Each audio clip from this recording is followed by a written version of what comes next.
পৃথিবীতে বেঈমান আর স্বার্থপর কখনো সুখী হয় না। অন্যকে ঠকিয়ে কেউ কখনো বড় হয় না। একটা কথা মনে রাখবেন, আল্লাহ ছাড় দেয়, কখনো কিন্তু ছেড়ে দেয় না। তাই সবসময় চেষ্টা করবেন এসব কাজ থেকে বিরত থাকার জন্য। হ্যালো এভরিওয়ান, আসসালামু আলাইকুম। কেমন আছেন সবাই? আই হোপ সবাই অনেক বেশি ভালো আছেন। আলহামদুলিল্লাহ, আমিও আমার পরিবার পরিজন নিয়ে ভালো আছি। এই তো প্রতিদিনের মতো আবারও একটি নতুন ব্লগ নিয়ে এসেছি আপনাদের মাঝে। আশা করি আজকের ব্লগটি অনেক বেশি ভালো লাগবে। তো আজকের ব্লগটি আমি সকাল থেকে শুরু করেছি। সকালবেলা ঘুম থেকে উঠে ভাবলাম যে গাছটাকে প্রায় অনেক দিন হয়ে গিয়েছে, এই গাছটার আসলে যত্ন করা হয় না তেমনভাবে। আর এটা যেহেতু আমার বেসিং এরিয়াতে থাকে, আমার মেয়েটা বেশিরভাগ সময় কিন্তু এই গাছের পাতাগুলোকে একদম নষ্ট করে ফেলে। তো দেখলাম যে একটা গাছের পাতা একদম লালচে হয়ে গিয়েছে কিছুটা অংশ, তার জন্য কেচি দিয়ে কেটে দিয়েছি। আর এখন তাতে পানি স্প্রে করে তারপরে মুছে দিলাম। আসলে ঘরের মধ্যে গাছপালা বা মানি প্ল্যান্ট গাছ থাকলে কিন্তু ঘরের সৌন্দর্য অনেক বেশি বেড়ে যায়। আমার কাছে অনেক বেশি ভালো লাগে, কিন্তু তবে আমার বাসায় কিন্তু অত বেশি মানি প্ল্যান্ট গাছ নেই। তো এদিক দিয়ে গাছের যত্ন করে এসে তারপর চলে এসেছি সকালে নাস্তা বানানোর জন্য। তো আজকে সকালে নাস্তা তৈরি করব, সকালে নুডলস রান্না করব। আর আগের দিনে যে আগের ভিডিওতে দেখেছেন হয়তো, এই যে পুডিং রান্না করেছিলাম, তো পুডিং আছে, তো ছেলের জন্য এখানে নুডলস রান্না করে নিচ্ছি। আসলে নুডলসটা কিন্তু সব বাচ্চাদেরই অনেক বেশি পছন্দ, আমার বাচ্চাদেরও কিন্তু ব্যতিক্রম না। আর আমার ছেলেরা তো নুডলস পেলে মহা খুশি, খুব আনন্দের সাথে খেয়ে নেয়। তো এখানে নুডলস রান্না করে নিচ্ছি। তো ভিডিওর এই পর্যায়ে এসে যে সকল প্রিয় আপু এবং ভাইয়ারা আমার ভিডিওটি দেখছেন, প্লিজ ভিডিওটিতে একটি লাইক দিয়ে অবশ্যই কন্টিনিউ করবেন। আর যারা অলরেডি এই কাজটি করে দিয়েছেন তাদেরকে জানাই অসংখ্য ধন্যবাদ। আর যারা আমার ছোট্ট চ্যানেলটাকে একটু একটু করে বড় করছেন, প্রতিনিয়ত আমার ভিডিওগুলো দেখছেন, আমাকে সাবস্ক্রাইব করছেন এবং লাইক কমেন্ট শেয়ার করছেন। আর আমার আগের দুইটা ভিডিওতে আমার অনেক আপুরা অনেক ভালোবাসা দিয়েছেন এবং কেউ অনেক সুন্দর সুন্দর কমেন্টস করেছেন। সে সকল আপুদের উদ্দেশ্যে বলছি, আপু তোমাদের জন্য রইল অন্তরের অন্তরস্থল থেকে অনেক দোয়া ও ভালোবাসা।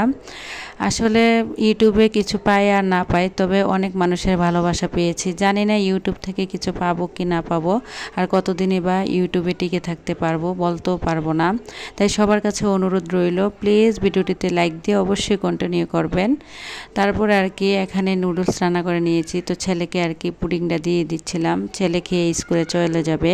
এটা ছিল আমার বৃহস্পতিবারের ভিডিও, কারণ যেহেতু শুক্রবারের আজকে আমি যেহেতু একদিন পরে পরে ভিডিও দেই, তাই বৃহস্পতিবারের ভিডিওটা শুক্রবারে দিতে হয়, আবার শুক্রবারের ভিডিও কিন্তু শনিবারে দিতে হয়। প্রতিদিনের ভিডিও আসলে প্রতিদিন আমার পক্ষে দেয়া সম্ভব না। ভিডিও এডিট করা, ভয়েস দেয়া, এক্সপোর্ট করা, আপলোড করা আসলে অনেক বেশি কষ্টদায়ক হয়ে যায়। যার কারণে আমি একদিন পরে পরেই ভিডিওটা দেওয়ার চেষ্টা করি। তো এদিক দিয়ে ছেলেকে খাবারটা দিয়ে দিয়েছি, ছেলে খেয়ে চলে যাবে তো যাই হোক, এদিক দিয়ে ছেলে খাবার খেয়ে চলে যাওয়ার পরে আমি আর আমার মেয়ে অফ ক্যামেরাতে খাবার খেয়ে নিয়েছি। তো যাই হোক, আজকের ভিডিও টাইটেল এবং থাম্বনেল দেখে হয়তো অনেকে বুঝেছেন আজকে কি বিষয়ে আসলে আমি কথা বলবো। আসলে আমরা যারা মধ্যবিত্ত আছি তারা কিন্তু আসলে সংসার খরচ কিভাবে খুব কমাতে পারবো, সবসময় এই চিন্তাটাই করি। বা মধ্যবিত্ত যারা আছে তারা কিন্তু সবসময় সংসারকে কিভাবে কম টাকার মধ্যে খুব সুন্দরভাবে চালানো যায়, এইরকম চিন্তাভাবনাগুলো কিন্তু আমাদের মাঝে অনেক বেশি কাজ করে। তাই আজকের ভিডিওতে আমি মধ্যবিত্ত পরিবার বলেন বা নিম্নবিত্ত সকল সংসারের খরচ কমানোর 5টি উপায় আপনাদের সাথে শেয়ার করব। আশা করি আমার ভিডিওটি আপনাদের ভালো লাগবে। তাই আমি সংসারের কাজকর্ম করছি আর অন্যদিক দিয়ে শেয়ার করছি। চলুন, আমাদের সমাজে অনেকে আছে সরকারি বা প্রাইভেট যে কোনো কোম্পানিতে জব করে, তো তাদের কিন্তু অনেকের আছে ডেবিট কার্ড থাকে বা ক্রেডিট কার্ড থাকে।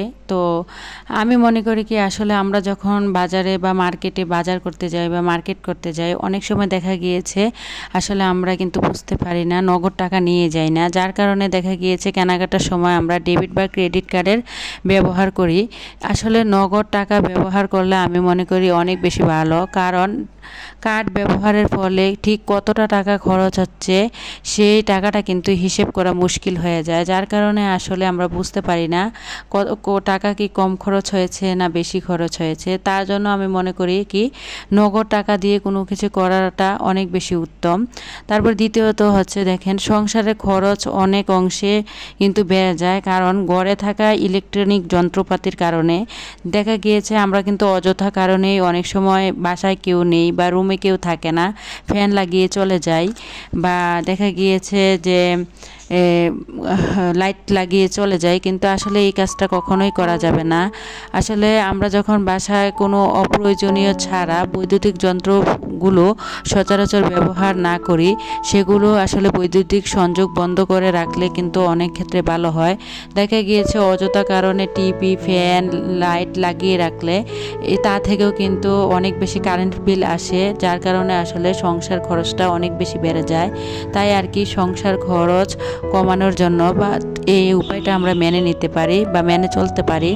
তারপরে দেখবেন অনেকে আছে টানাটানি সংসারে মূল্য ছাড়ের সময় যদি আমরা কেনাকাটা করি তাহলে দেখবেন যে অনেকটা টাকা কিন্তু সাশ্রয় হয়। অনেক মার্কেটে দেখবেন বা অনেক কোনো শপের মধ্যে অনেক সময় মূল্য ছাড়ে অনেক কিছু বিক্রি করা হয়।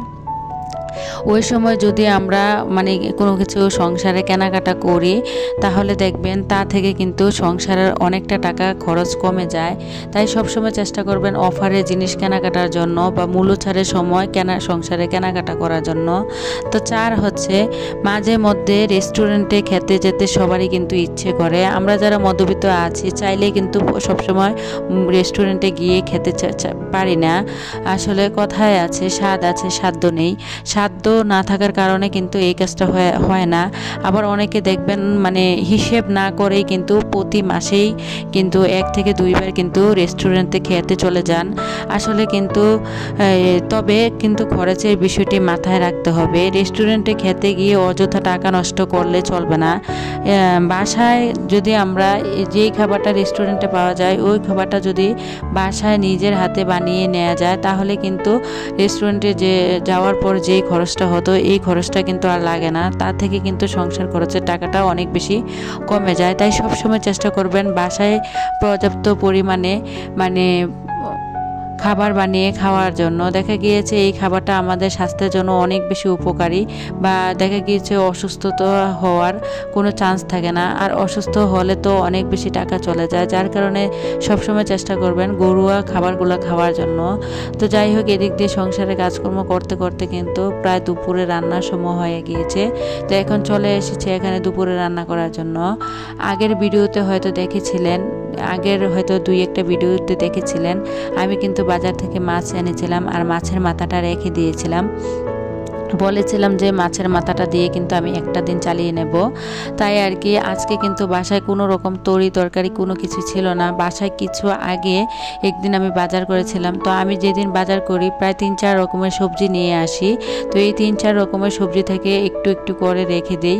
তাহলে কিন্তু দেখবেন একটু একটু করে সবজি রেখে দিলে আপনি কিন্তু এই সবজিগুলো দিয়ে যে কোনো পরবর্তীতে একদিন কিন্তু সবজির তরকারি রান্না করতে পারেন বা নিরামিষ তরকারি রান্না করতে পারেন। এভাবে নিরামিষ তরকারি যদি সপ্তাহে 1 দিন রান্না করেন তাহলে কিন্তু দেখবেন আপনার সংসার খরচের এখান থেকেও কিন্তু অনেকটা টাকা কমে যাবে। তা আমি কিন্তু হিসেব করে বুদ্ধি করে প্রতি সময়ে কিন্তু এইভাবে করে কিছু কিছু তরকারি রেখে দিই। এখানে কিন্তু 4 রকমের তরকারি ছিল। কিছুটা বরবটি এনেছিলাম, হয়তো আগের ভিডিওতে দেখেছিলেন বরবটি দিয়ে মাছ দিয়ে রান্না করেছিলাম।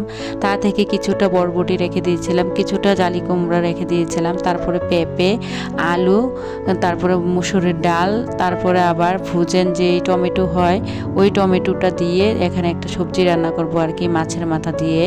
আর আমার কাছে সবজি তরকারি খেতে কিন্তু মাছ ছাড়া একটু ভালো লাগে না। অনেকে আছে নিরামিষ সবজি রান্না করে, আমি কিন্তু সবসময় সবজি রান্না করার জন্য মানে সময় 1 টুকরো হলো মাছ দেওয়ার চেষ্টা করি। তো আসলে দেখবেন কি জানেন, যেদিন বাসায় কোনো কিছু থাকে না আগে থেকে যদি বুদ্ধি করে বাজার করার সময় বা তরকারি রান্না করার সময় একটু একটু করে সবজি বাঁচিয়ে রেখে দেন আর সেগুলো যদি 1 দিন সবজি তরকারি রান্না করা হয় তা থেকে কিন্তু একটা দিন সংসার খরচের টাকাটা কমে যায়। তাই এখানে দেখেন আমি কিন্তু বুদ্ধি করে এই তরকারিগুলো রেখে দিয়েছিলাম, আর এই তরকারিগুলো দিয়ে কিন্তু আমার আজকের দিনটা চলে যাবে। তো এখানে কিন্তু আমি অনেকটা বুদ্ধি খাটিয়েছি। তাই আমি মনে করি কি সব সময় মধ্যবিত্তরা একটু একটু করে বুদ্ধি খাটিয়েই সংসার চালাতে হয়। সংসারে যদি বুদ্ধি না খাটান তাহলে কখনো সংসারে উন্নতি হবে না। মধ্যবিত্ত ফ্যামিলির বউদেরও কিন্তু মানে সব সময় কিন্তু আসলে জেনে বুঝে হিসেব করে তারপরে কিন্তু সংসারটা চালাতে হয়।